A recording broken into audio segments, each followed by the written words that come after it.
Olá pessoal, aqui é o professor Rodrigo novamente. Hoje nós continuamos com a disciplina de Introdução à Arquitetura de Software e vamos entrar no tópico 6. No tópico 6 nós vamos falar sobre o fluxo de trabalho do desenvolvimento de software orientado a objetos. Então pessoal, antes de abordar o capítulo sobre documentação de arquiteturas, nós vamos estudar um modelo de processo baseado em linguagens orientadas a objeto e o uso massivo da UML, como um meio de documentação de uma arquitetura. Esse modelo de processo é o indicado pela certificação Oracle Certified Enterprise Architect, focado para a plataforma Java. Extensivamente usado devido à sua simplicidade e pelo conhecimento difundido da UML também. Então é bastante interessante, pois a maioria dos profissionais de computação conhece o UML. A primeira versão da UML foi publicada inicialmente em 94 por Grady Bush, Ivar Jacobson e James Rambo. A UML tem sido extensivamente ensinada em cursos de graduação em computação. Então é bem provável que praticamente todo profissional formado nas universidades em cursos de computação e informática tenham sido apresentados à UML. Esse modelo de processo não é o único modelo disponível.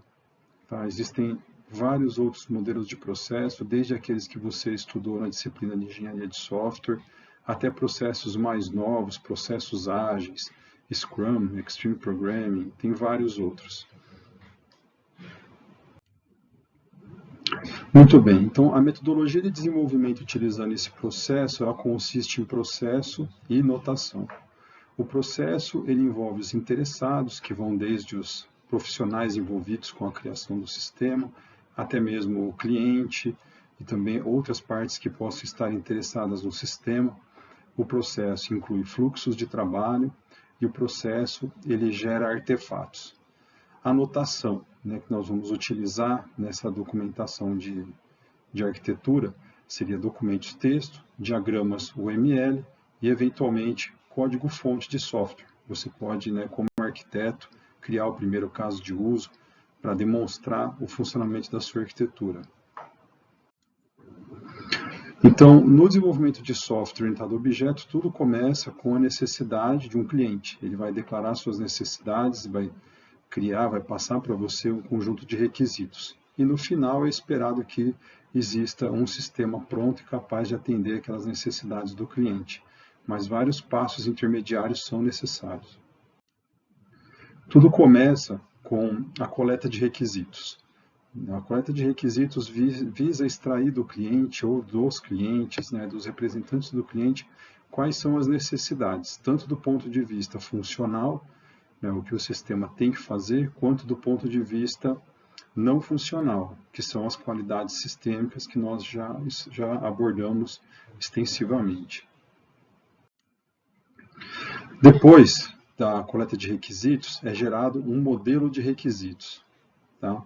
E para que seja gerado esse modelo de requisitos, é necessário que haja uma análise daqueles requisitos que foram capturados, que eles sejam processados, entendidos, reescritos, documentados.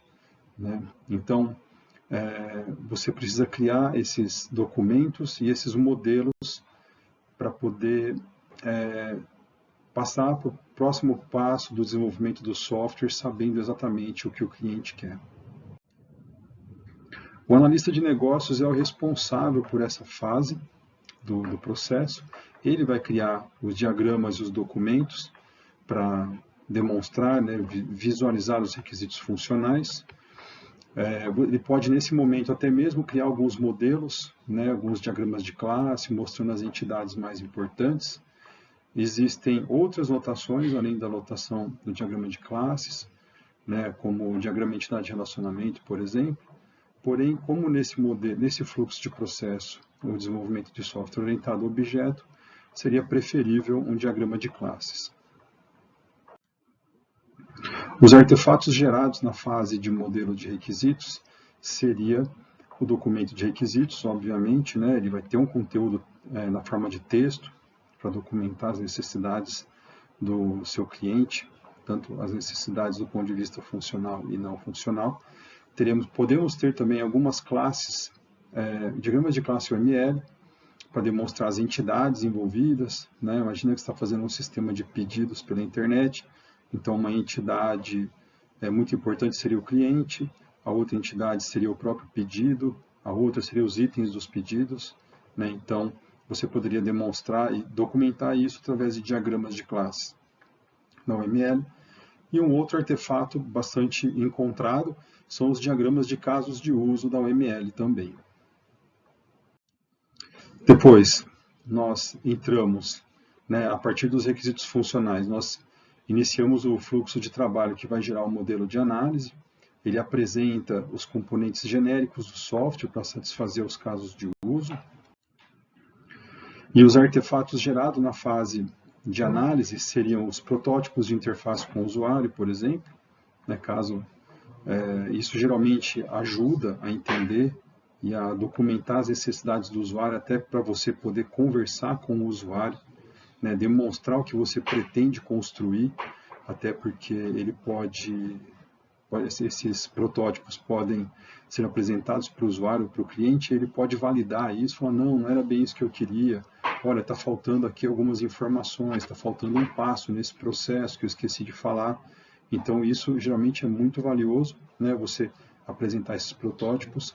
O analista de negócio ele também pode criar diagramas de estado UML para apresentar como as coisas evoluem, como um pedido evolui dentro do sistema, por exemplo.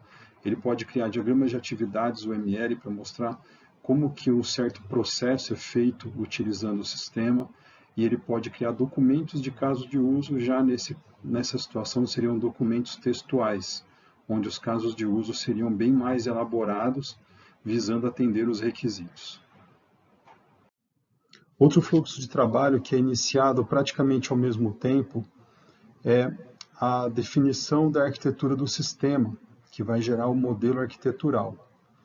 Então, os requisitos funcionais são entregues para os analistas de negócio, modelarem o sistema, e os requisitos não funcionais são entregues para o arquiteto, para ele poder também, obviamente ele pode ler os requisitos funcionais, isso é natural, só que não é de sua responsabilidade gerar casos de uso, coisas assim, né, obviamente. Então, a responsabilidade dele é a respeito dos requisitos não funcionais, e a responsabilidade do arquiteto é gerar o modelo arquitetural.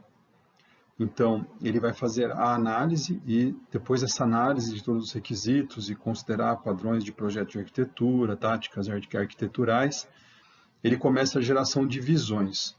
Ele lida com os requisitos não funcionais que suportam as qualidades sistêmicas durante a criação das visões. E ele produz a estrutura de alto nível do sistema.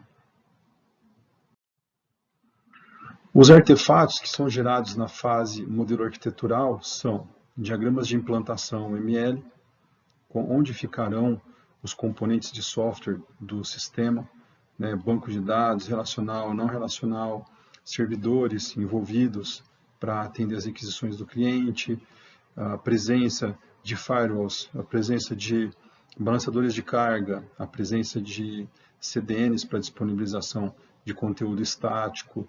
Então, isso tudo vai aparecer no diagrama de implantação da UML. Um outro diagrama bem interessante também é o diagrama de componentes.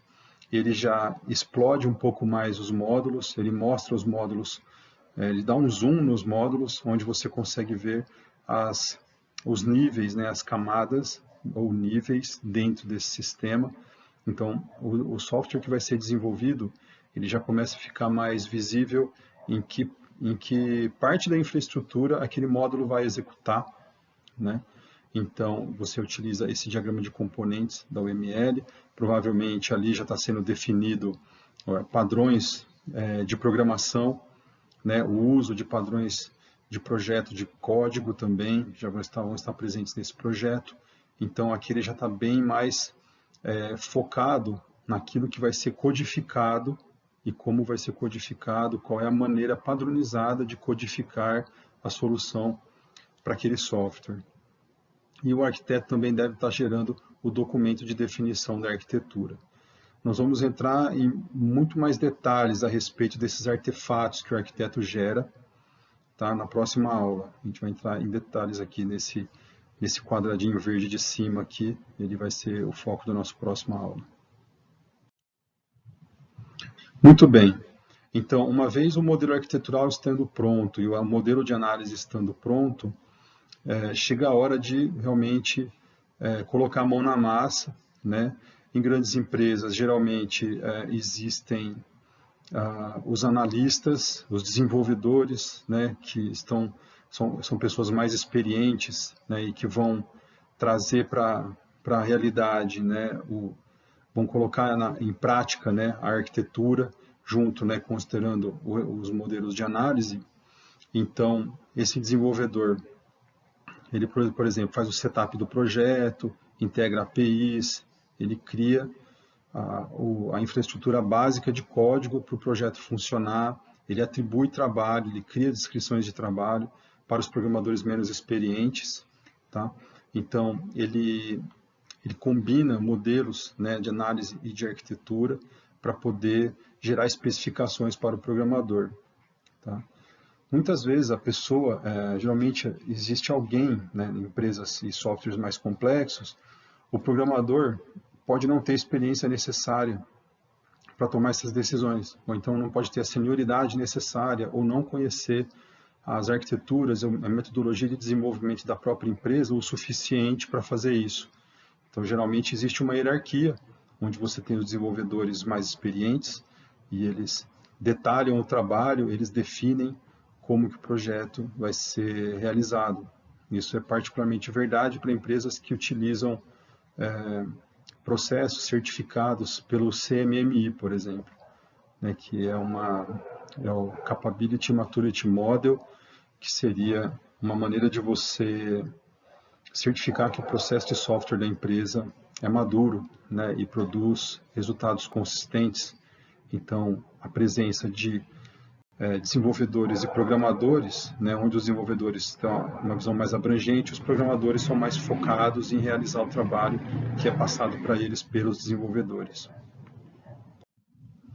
Os artefatos gerados na fase modelo da solução são diagramas de sequência UML, diagramas de classes UML contendo a organização dos serviços, as classes trabalhadoras, vamos dizer assim, aquelas que vão executar código, vão ter lógica de programação, elas não são apenas feitas para transferência de dados ou para armazenar dados, como as entidades que a gente falou anteriormente, né, que já são identificadas no modelo de requisitos.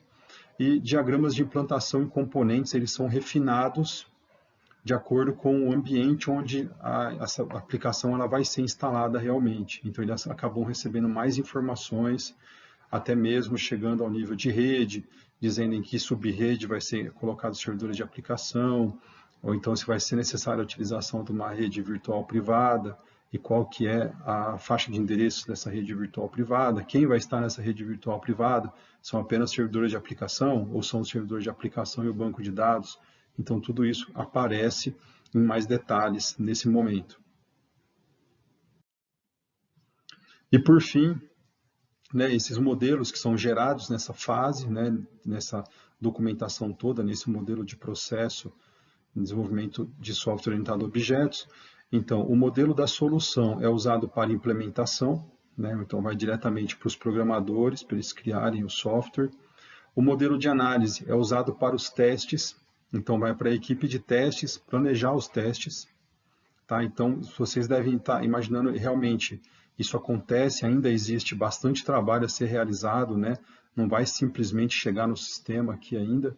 Isso aqui é uma visão simplificada, né? Ainda existe a necessidade de se criar o sistema, de se testar o sistema e de se implantar o sistema, tá? E o modelo arquitetural é usado diretamente na implantação. Ele foi utilizado aqui, né, para gerar o modelo da solução, porém ele também é considerado na hora de implantar e colocar esse software em produção ou criar os ambientes de qualidade, né, onde o pessoal vai fazer os testes, criar ambiente de produção, criar ambiente de desenvolvimento. Muito bem. Então, quais são os princípios, né, que seguem esse fluxo de processo do desenvolvimento orientado a objetos? Então, vocês devem ter percebido que a maior parte deles é sobre modelagem. Nós demos uma resumida na parte de implementação e de testes, né, que aí já cai num padrão mais conhecido por todos os softwares desenvolvidos. Então, nessas fases de modelagem, a intenção é se compreender o sistema a ser desenvolvido, comunicar decisões de projeto, né, essas decisões de projeto, geralmente feitas pelo arquiteto, têm que ser comunicadas, documentadas e comunicadas. Documentar as decisões realizadas durante o projeto também, então aquelas que forem mudando também vão sendo documentadas e vão gerando modelos para gerar essa documentação, e especificar os elementos estruturais e dinâmicos de um sistema. Estruturais seriam as entidades, dinâmicos seriam os serviços, né? Aquelas partes de código que realmente processam o trabalho, que tem lógica de programação dentro. E os princípios dessa metodologia, ela é baseada em casos de uso, então extremamente focada, né? Tentar atender as necessidades do cliente. Ao mesmo tempo, ela é direcionada a qualidades sistêmicas, para que sejam atendidos os requisitos não funcionais. Ela é orientada para a arquitetura, então ela deve seguir o que a arquitetura determina, o que foi feito pelo arquiteto, e utiliza um processo iterativo e incremental. Isso é uma coisa bastante importante também, porque o processo iterativo, né, a construção iterativa de software, onde você começa com pequenas funcionalidades e vai aumentando e crescendo em funcionalidades, o software vai tomando forma em diversas sprints, né, diversos pacotes de trabalho, então torna isso apresentável para o cliente, para que ele possa conferir como é que o software está ficando, né? Ao invés de você fazer um software enorme e entregar uma versão única, final, aumentando muito o risco de você não estar desenvolvendo o que o cliente precisa. E também a adoção de melhores práticas. Nós vamos ter uma aula, a última aula do curso é sobre as melhores práticas na área de programação, né, de desenvolvimento de software, porque isso tem que ser bem conhecido pelo arquiteto, para que ele possa antecipar o uso dessas práticas e colocar isso na sua arquitetura. Então, a metodologia baseada em casos de uso, né, ela ajuda o time de desenvolvimento a entender o escopo do software, né, ele foi bem determinado, o caso de uso foi bem detalhado. Ele direciona o processo de desenvolvimento para você realmente atender o cliente e ele serve como base para testes funcionais e de aceitação. Então, o caso de uso, ali está escrito como o sistema vai atender os requisitos, né? Então, isso vai servir como base tanto para o pessoal desenvolver e entender o que está sendo desenvolvido e também para a equipe de testes poder verificar se aquilo que foi solicitado e documentado nos casos de uso ainda é uma alternativa, ainda foram realmente implementados no sistema. A metodologia ela é direcionada às qualidades sistêmicas que nós já abordamos anteriormente, deixei aqui apenas para que não haja dúvida o que seriam elas, são os requisitos não funcionais, tá? E elas são de responsabilidade do arquiteto de software. O desenvolvimento ele é orientado para a arquitetura. A arquitetura deve refletir decisões tomadas para atender os requisitos não funcionais diretamente na estrutura de alto nível do sistema. Então, os desenvolvedores não devem contrariar a arquitetura, eles não devem abrir mão da arquitetura que foi definida, eles devem considerar a arquitetura para poder projetar os componentes que vão fazer parte do sistema. Então, senão não existe nenhum tipo de serventia à arquitetura se ela não for ser seguida. Então, a estrutura de alto nível que é criada pelo arquiteto, ela possui as camadas físicas, como os clientes, servidores, dados. Isso aqui vai estar no diagrama de implantação. Tem as camadas lógicas ou níveis, multi-tier, que a gente estudou. Então, geralmente internas e definidas pela aplicação de padrões de projeto. Então, isso aqui seria o diagrama de componentes, vai deixar isso aqui bem claro nesse modelo de processo. E os componentes das camadas e os seus protocolos. Isso aqui vai ficar um pouco mais claro no diagrama de implantação. Quais são os protocolos de comunicação entre os componentes do nosso sistema, entre servidor web, servidor banco de dados, navegador e servidor web. Então, isso deve ficar claro também nesse diagrama que é desenvolvido pelo arquiteto. E aqui alguns comentários sobre o desenvolvimento iterativo de software. Você não simplesmente desenvolver um sistema, ficar 6 meses desenvolvendo, depois do 6º mês você apresenta para o cliente e fala, está pronto. Isso é muito arriscado. Tá? Então, você fazer isso de forma iterativa vai permitir que o cliente tenha acesso ao sistema mais cedo, permite que sejam feitas validações antes de entregar a versão final do sistema, e isso reduz bastante o risco, né, de você ter um sistema que não atende os requisitos, e o time de desenvolvimento tem uma percepção de progresso mais tangível. Né? Era muito comum, às vezes o pessoal começa o projeto de software, tá tranquilo, é só daqui 8 meses que tem que desenvolver, que tem que entregar esse sistema, né? E vai levando a atividade assim lentamente. Chega no 5º mês, todo mundo fica desesperado e começa a fazer o que não deve para entregar o software nos próximos 3 meses. Então, dessa forma, você mantém a equipe mais motivada, né? E utilizando bem o tempo disponível para entregar as funcionalidades agendadas para aquelas fases iterativas. É isso, pessoal. Agradeço a atenção de vocês. Aula mais curta hoje, um pouco mais focada, imagino. Na aula que vem teremos uma aula um pouco mais longa, novamente, a respeito da produção da documentação da arquitetura e das visões arquiteturais. Até lá, um grande abraço.